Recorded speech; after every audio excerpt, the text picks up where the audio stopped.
Investir est une excellente idée, investir en bourse est encore une meilleure idée si vous cherchez du rendement, mais tout le monde me dit ouais c'est trop compliqué, j'arrive pas à investir de façon simple. Donc aujourd'hui j'ai envie de vous parler des ETF afin de vous expliquer qu'est-ce que c'est, à quoi ça sert, les avantages, les inconvénients. On va voir tout ça ensemble dans ce podcast.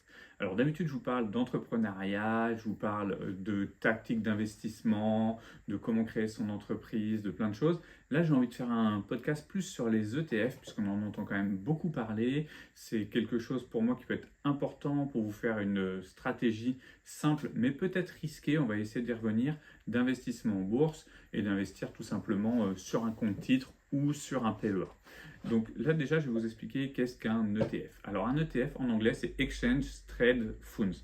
Voilà, bon, vous avez vu, mon accent est génial. Non, tout simplement, c'est des fonds d'investissement qui se négocient en bourse, comme des actions. Donc, ça permet en fait d'avoir un panier d'actions. Pour faire assez simple, souvent, ça suit des indices comme le S&P 500 aux États-Unis ou le CAC 40.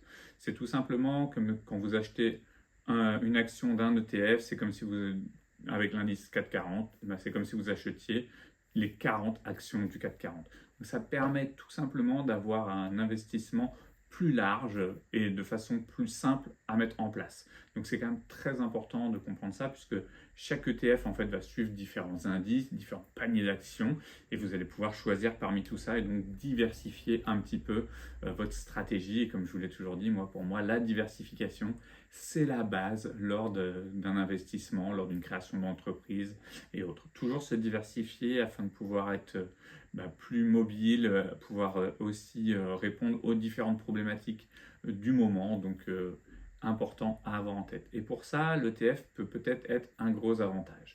Donc, je vais essayer déjà de vous donner, moi, plusieurs avantages de l'ETF. J'ai pris quelques notes, histoire de ne pas me perdre avec vous et que vous ayez bien vraiment l'essentiel de ce que je vous transmette parce que je pense qu'il faut vraiment réfléchir à long terme aujourd'hui dans l'investissement et que les ETF peuvent être un bon moyen d'investir sur du long terme.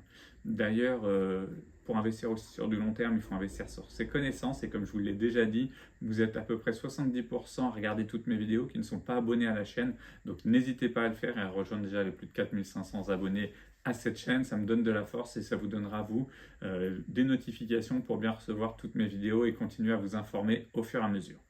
Donc déjà, les ETF, les avantages principaux. Pour moi, j'en ai recensé 4. Donc le premier, c'est une grande diversification instantanée. Parce qu'en achetant un seul ETF, tu peux tout simplement investir dans un panier d'actions.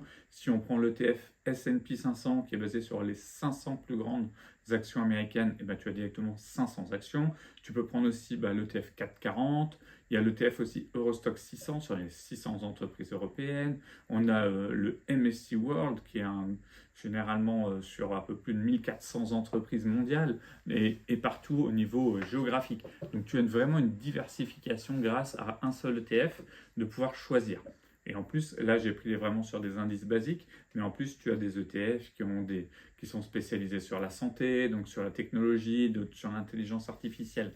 Donc ça te permet de te diversifier soit dans un domaine avec plein d'entreprises, soit sur un secteur, soit sur un indice, soit sur une zone géographique, à toi de choisir, mais ça permet vraiment cette grande diversification qui est pour moi très intéressante.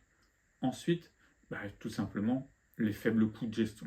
Alors les ETF, l'avantage, c'est qu'il n'y a presque pas de coûts de gestion. Ça va de 0,05 à les 0,75%, grand maximum.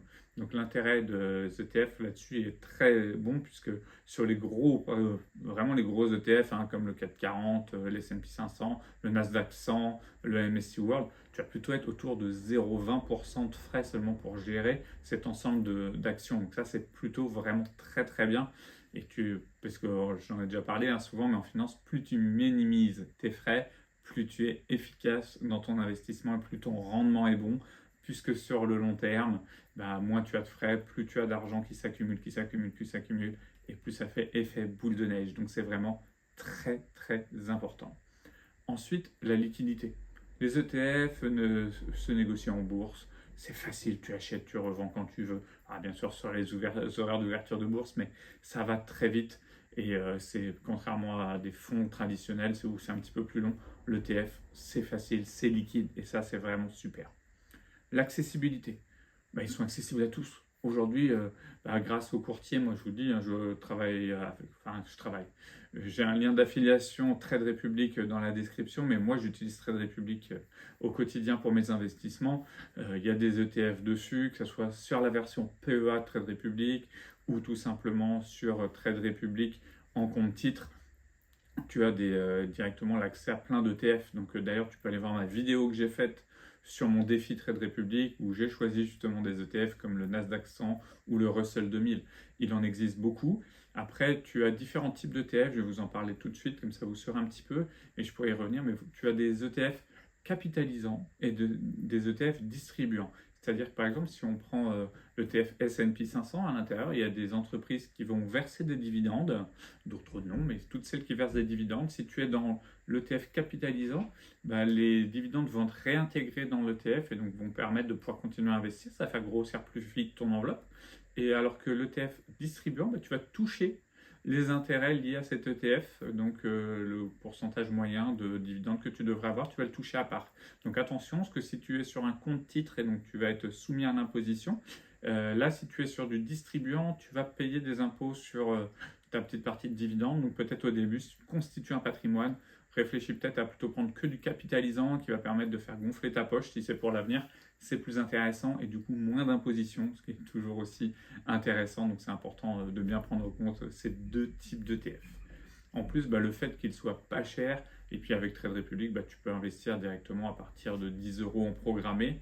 Donc ça te permet, par exemple, si tu as 100 euros et que tu ne veux pas t'embêter à choisir, tu peux te dire, je vais sur Trade Republic, je programme 4 offres à 25 euros, et puis je vais me prendre, je sais pas, un Eurostock 600 pour être vraiment sur les États-Unis, un sur l'Europe, un S&P 500 pour les États-Unis, je veux pas prendre un MSCI World plus un marché émergent.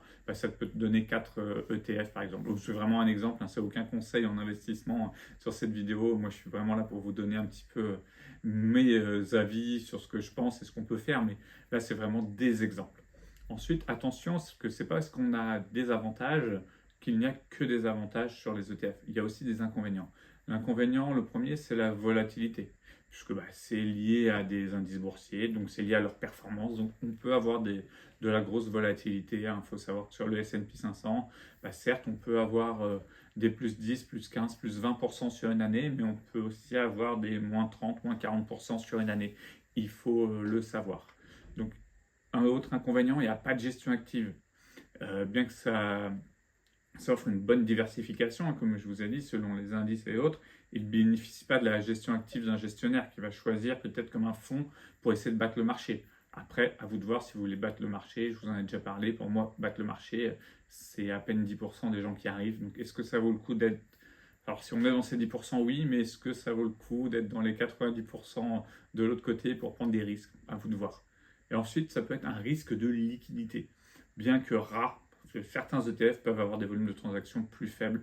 Maintenant, si vous êtes débutant, je pense que les gros ETF sont les mieux parce qu'ils permettent d'être très diversifiés, d'aller sur des gros indices. Et là, vous avez bien sûr énormément de liquidité. Donc, ça vous simplifie la vie. Après, ça c'était pour les petits inconvénients. Comme vous voyez, on n'a pas tant que ça, mais il faut quand même les avoir en tête parce que c'est toujours important de connaître les avantages. Mais alors, les inconvénients, encore plus, ça vous permet de faire les bons choix. Maintenant, je vais vous parler moi de comment choisir un ETF, et après je vous parlerai un petit peu des stratégies d'investissement avec les ETF. Alors, comment choisir? Alors, déjà, il y a plusieurs critères pour choisir un bon ETF. J'en ai relevé 5 que je vous ai mis. Donc, sur les 5, il y a tout simplement le secteur ou l'indice suivi.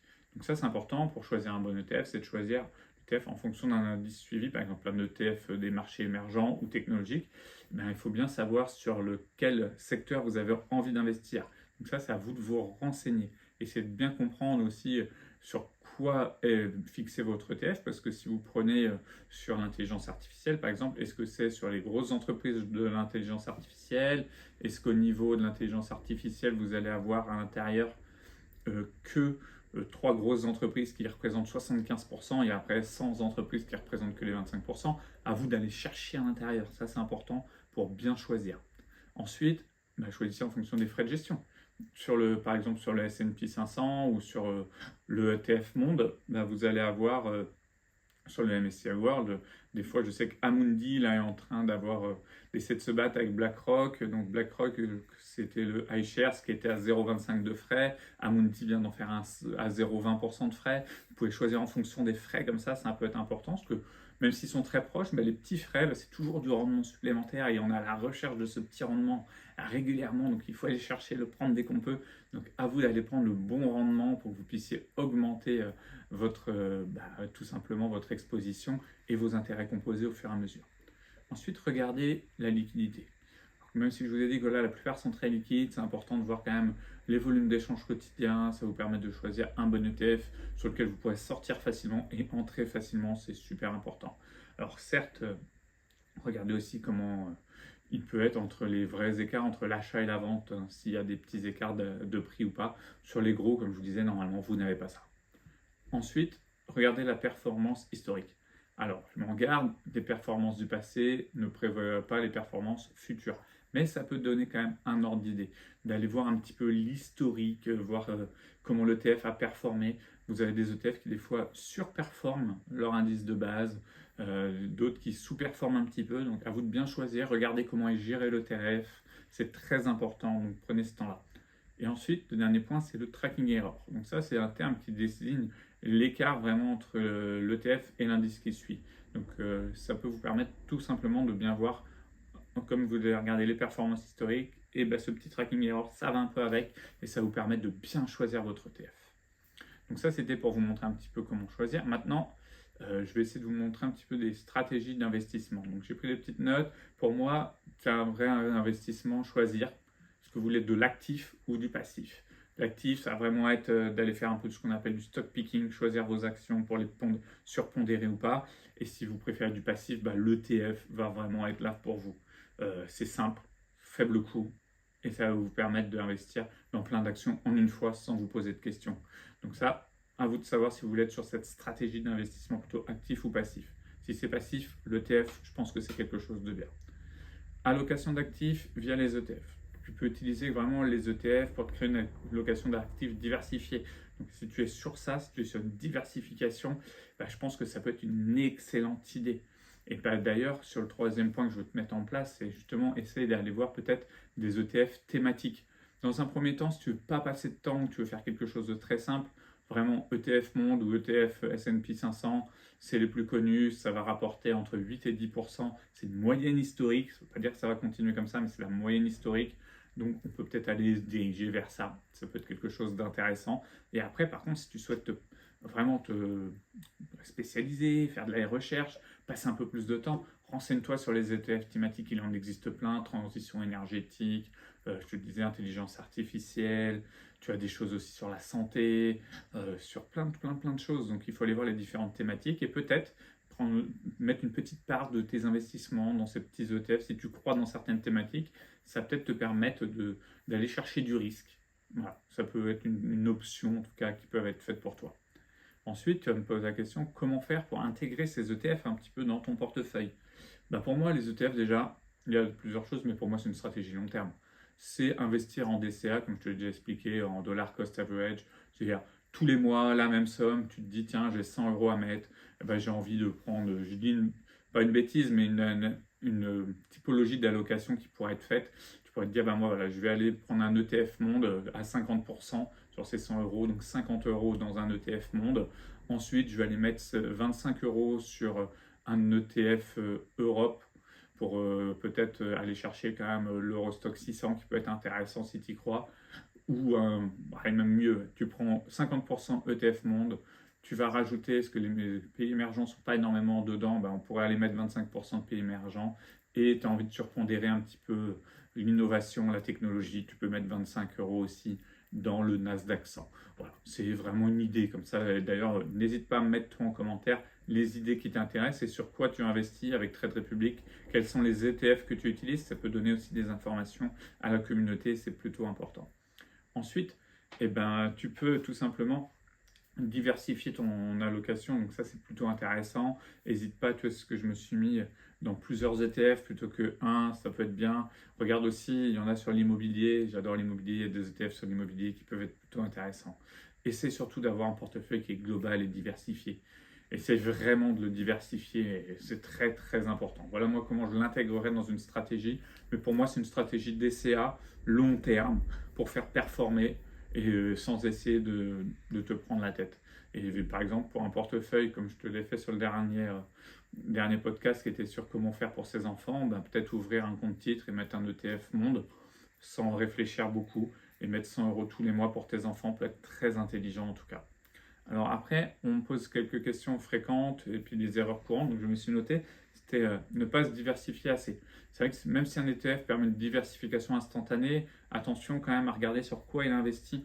Par exemple, l'ETF Monde a quand même, je crois, plus de 60% aujourd'hui, qui est plutôt aux États-Unis. Donc regarde quand même un petit peu si tu veux pas te dégager un petit peu des États-Unis, si tu ne crois pas au marché américain, peut-être aller chercher voilà, un Eurostock 600, un pays émergent en plus, c'est très important. Ça, c'est une erreur qui est quand même assez importante des fois, de ne pas assez lire dans l'ETF qu'est-ce qu'il y a. Parce que même si son nom peut indiquer une diversification, ce n'est pas toujours le cas.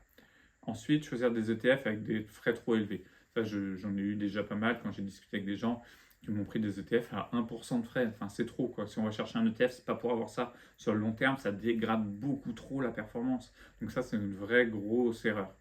Et ensuite, c'est de penser qu'en prenant un ETF, tu ne vas pas avoir de volatilité. Ça, c'est la troisième grosse erreur.